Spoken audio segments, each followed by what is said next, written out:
और दूसरा कहा उपवीतम भवे नित्यम निर्वीतम कंठ सज्जने। जब आप हाथ के नीचे से निकाल के उसे मालाकार गले में कर देते हो, सिर्फ गले में डाल देते हो, ऐसे माला की तरह आपने डाल लिया, तो वो जो जनेऊ है कंठ में जिसे धारण किया हुआ है उसे निवीत कहा जाता है। निवीत कहा जाता है उसे, जो मध्य में है, मालाकार जिसको आपने कर दिया। और तीसरा कहा कि जब बाएं हाथ के नीचे और दाएं कंधे पर हो, ऐसे समय में आप जब जनेऊ जो धारण करते हो उसे कहा प्राचीन वीत या अपसभ्य। अपसभ्य उसे कह दिया। इसका प्रयोग सिर्फ पितृकर्म में किया जाता है, पितरों के कर्म में किया जाता है। जनेऊ को जब बाईं तरफ रखते हैं तो खाली पितरों के पूजन के लिए रहता है, सिर्फ पितृकर्म में है।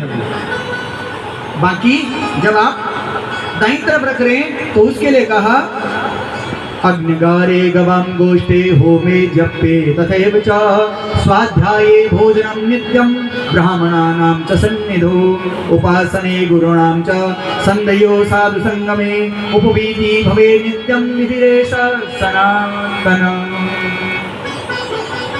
कहा जब आप यज्ञशाला में जा रहे हो, कहीं यज्ञ करने जा रहे हो, किसी गौशाला में जा रहे हो, कहीं होम करना है, जप करना है, स्वाध्याय करना है, भोजन करना है, ब्राह्मणों की सन्निधि में बैठना है, गुरुओं की उपासना करनी है, दोनों संध्याएं प्रातः काल की और सायंकाल की संध्या करनी है।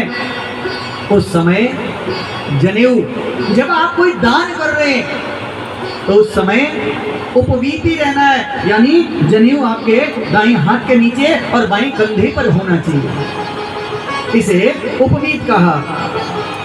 और कहा अपने कुल अपने गोत्र के अनुसार दंड धारण करना चाहिए।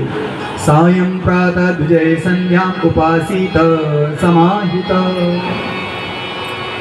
हर व्यक्ति को वैसे तो त्रिकाल संध्या का विधान है, 3 समय में संध्या करनी चाहिए, और योगियों ने तो कहा कि 4 समय की संध्या होनी चाहिए, प्रातः काल की, मध्याह्न की और सायंकाल की। ये तो सबके लिए कि सबको 3 बार करनी चाहिए, और ब्राह्मण को तो जरूर करनी चाहिए। और जो योगी हैं जिन्हें मुक्त होना है उन्हें चौथे समय मध्य रात्रि की, जिसे तुरीय संध्या कहते हैं, वो 4 संध्याएं करनी चाहिए। अब किसी के पास समय नहीं है कि वो 3 कर पाए, तो कम से कम 2 संध्या तो अवश्य करें, प्रातः काल की और सायंकाल की संध्या करें। ये नित्य करनी चाहिए। हवन करना चाहिए, ऋषियों और पितरों को तर्पण करना चाहिए, पत्र पुष्प फल और जल से देवताओं का पूजन करना चाहिए।